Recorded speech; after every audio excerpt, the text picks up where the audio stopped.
Dijelaskan Pak, sebetulnya apa yang menjadi penyebab utama pemadaman listrik yang terjadi di Bali dan juga Bekasi ini sangat-sangat viral nih Pak. Jadi apa Pak yang menjadi penyebabnya?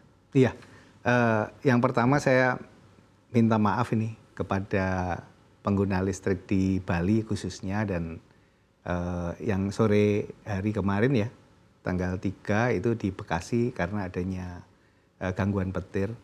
Nah khusus untuk yang di Bali ini memang sudah lama sekali ini tidak terjadi karena memang keandalan sistem Bali ini kan kita setting sedemikian rupa sehingga menjadi kelas dunia sehingga nggak pernah padam gitu. Sehingga begitu terjadi gangguan ini menjadi heboh demikian ya Mbak Sinta. Nah memang kemarin tanggal 2 itu ada maintenance yang kita lakukan di PLTU Celukan Bawang. Nah ini memang secara rutin kan kami melakukan maintenance kan untuk supaya terjadi performance yang kedepannya akan lebih baik lagi. Nah performance itu maintenance itu dilakukan kan secara terplanning dengan baik sebetulnya untuk. Itu juga secara berkala sebetulnya. Secara berkala itu dilakukan.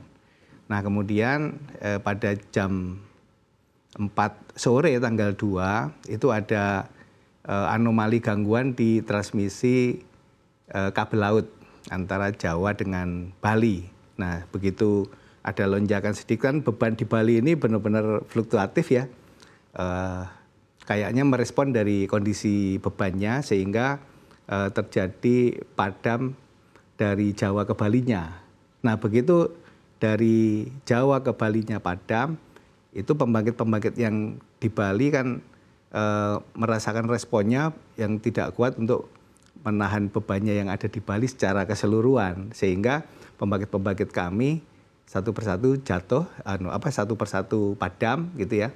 Nah ya syukur ini teman-teman dari transmisi bergerak dengan cepat, langsung mengevaluasi kesalahan transmisi tadi yang ada di kabel laut dan 30 menit berikutnya dari Jawa ke Bali sudah normal.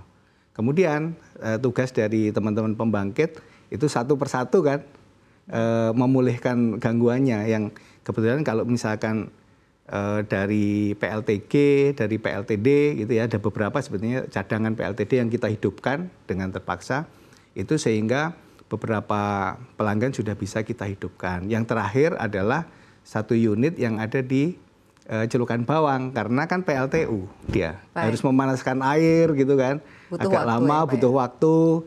Terus kemudian ya alhamdulillah secara keseluruhan itu jam 3.30 pada tanggal 3 Mei itu sudah 100%. Nah ini memang bertahap sekali, ada yang setengah jam, 1 jam, dan seterusnya sampai akhirnya total seluruh seluruh pelanggan itu menyala adalah pada jam 3.30.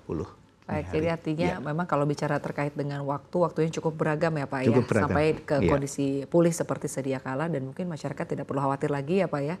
Semoga saja hal-hal seperti ini tidak terjadi lagi. Ini cukup mengejutkan sebetulnya karena kalau kita berbicara mengenai Bali ini daerah wisata. Daerah wisata dan memang kita jaga sebetulnya untuk keandalannya. Lalu Pak, langkah-langkah apa lagi yang segera diambil begitu ya oleh PLN terkait dengan yang baru saja terjadi di Bali? Artinya ini kan juga mungkin menjadi perhatian untuk wilayah-wilayah lain.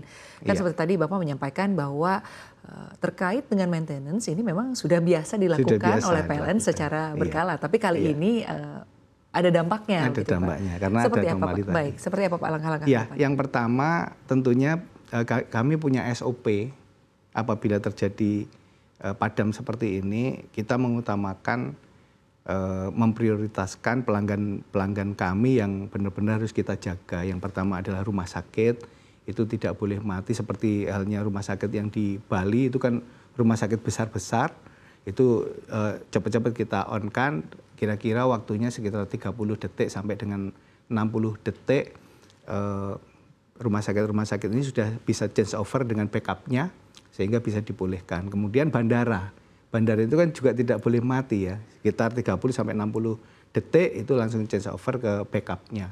Kemudian baru kita menuju ke tempat-tempat vital lainnya yang kita normalkan. Kemudian untuk mengantisipasi ke depan ini tentunya kami juga selalu improvement ya terhadap sistem-sistem yang ada di kita, terutama di Bali ini. Ada beberapa yang kita rencanakan, contohnya adalah untuk menambah pembangkit dalam jangka waktu dekat.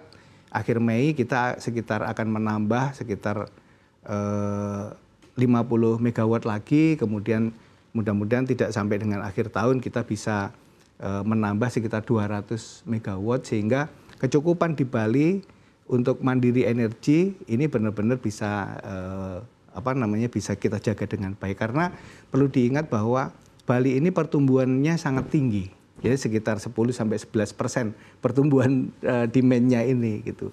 Kemudian daerah lain juga tentunya kami jaga dengan baik, terutama adalah sistem besar kami di Jawa sendiri, kemudian Sumatera, Kalimantan, Sulawesi ini tentunya kita jaga kestabilan sistemnya dengan sangat baik. Termasuk sebetulnya pulau-pulau kita yang kecil-kecil pun sebetulnya juga kita jaga dengan sangat baik, dengan improvement terus lah, namanya kita orang teknis ya. Ini benar-benar kita melihat kondisinya, kemudian memperbaiki lagi dan seterusnya, improvement. Ya.